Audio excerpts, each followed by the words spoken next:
what's in the shop right now? The Ford Flexxx. So what happened to the Flex? Well, apparently it's a pretty common flaw with these. Basically, the center console lid, which has a spring-loaded hinge, the latch broke. And so every time you'd hit a bump, of course, because it's spring-loaded, it would flap open. And a new one from Ford is incredibly expensive, like almost 400 bucks Canadian. And basically what happens in our case is, so first off, there's two screw points here, and those, you can see these bits here are supposed to be attached here. So those are broken off. And where the latch would mount, we'll remove the spring for demonstration purposes. Also, look at how close the spring comes here.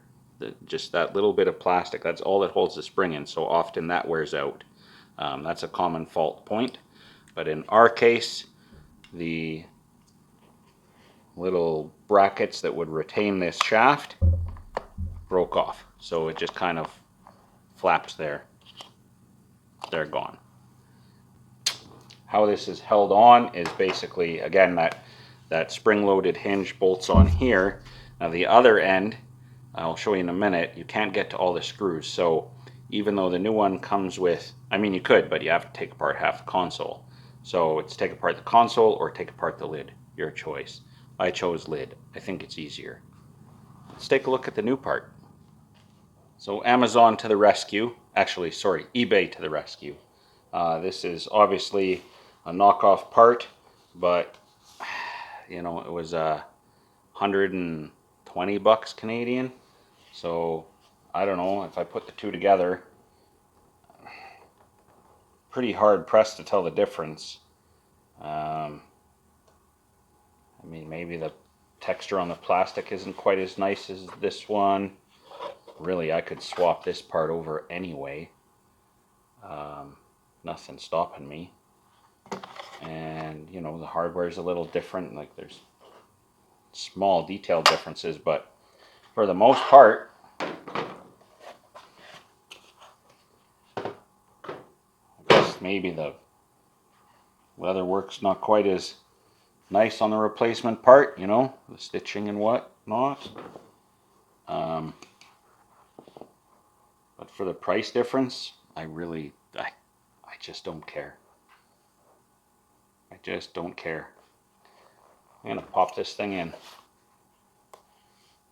Yeah, it's too bad. I mean, if this hadn't broken, I'd almost swap parts off it, but I can't save the OEM one. So I guess really, I'm here nitpicking differences between OEM and the knockoff part, but you know, the OEM part wasn't obviously anything to write home about. So let's give this one a chance and see if it holds up any better. Well, this is where we're working. So might be a little hard to see because everything in here is black or really dark gray. But this is the hinge here, and the bottom part extends underneath here, and it has, I don't know, 4 or 6 screws, but I can only access 2 of them. The rest, whether there's 2 or 4, I don't even know, are underneath this piece here. And I did try briefly to remove it, but it is, it's all rather, I don't know, seems like a lot of work. So I've just unbolted it from the lid, like I showed you before. So I've got 4 of the screws here, and got the new lid, and not much for it but to just get it on.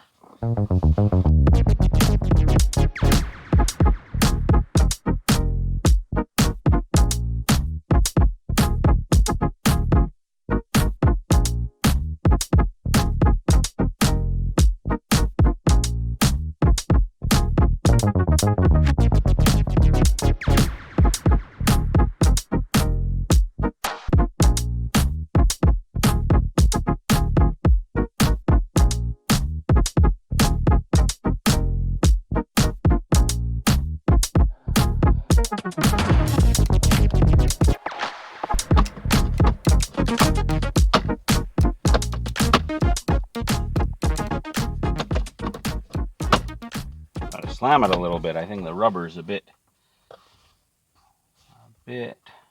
stiff.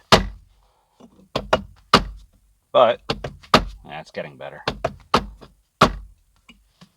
That's it. Job done. Oh, I do have to top up the washer fluid, or there was some talk of divorce papers.